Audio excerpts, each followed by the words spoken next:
الحمد لله نحمده ونستعينه ونستغفره ونعوذ بالله من شرور أنفسنا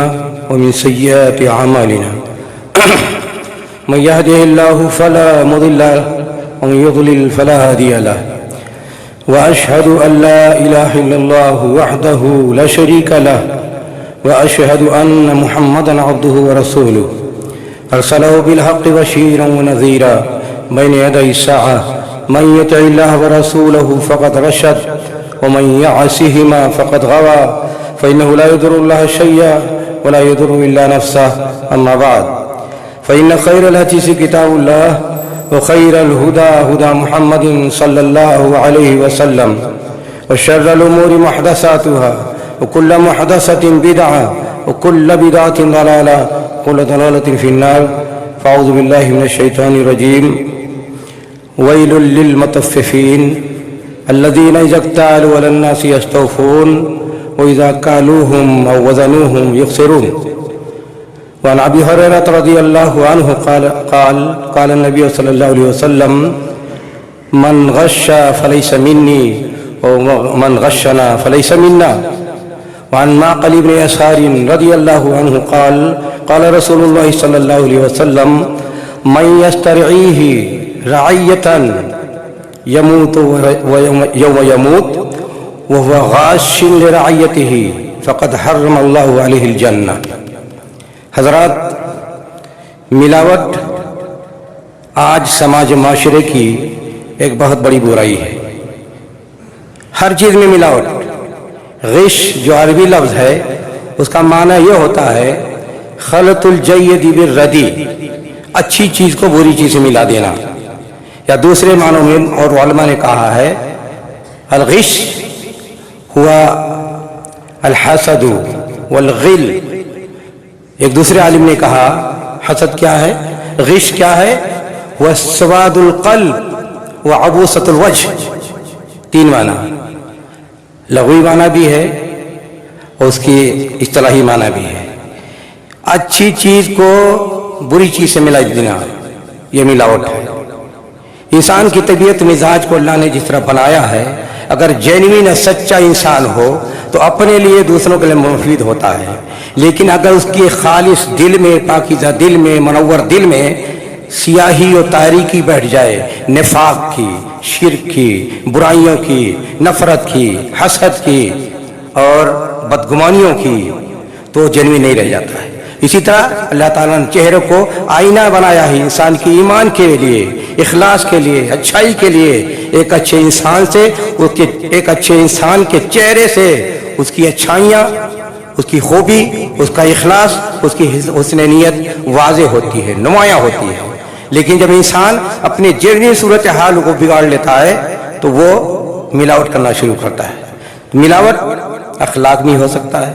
ملاوٹ تجارت میں بھی ہو سکتا ہے، ملاوٹ سوچ میں بھی ہو سکتی ہے، ملاوٹ معاملات میں بھی ہو سکتے ہیں، ملاوٹ قول میں بھی ہو سکتا ہے، ملاوٹ کردار میں بھی ہو سکتا ہے. جتنی قسم کی ملاوٹیں ہیں، ہر ملاوٹ کو علماء نے کتاب و سنت کی روشنی میں حرام قرار دیا ہے. معاملات میں اگر ملاوٹ ہے، انسان سماج معاشرے میں رہے،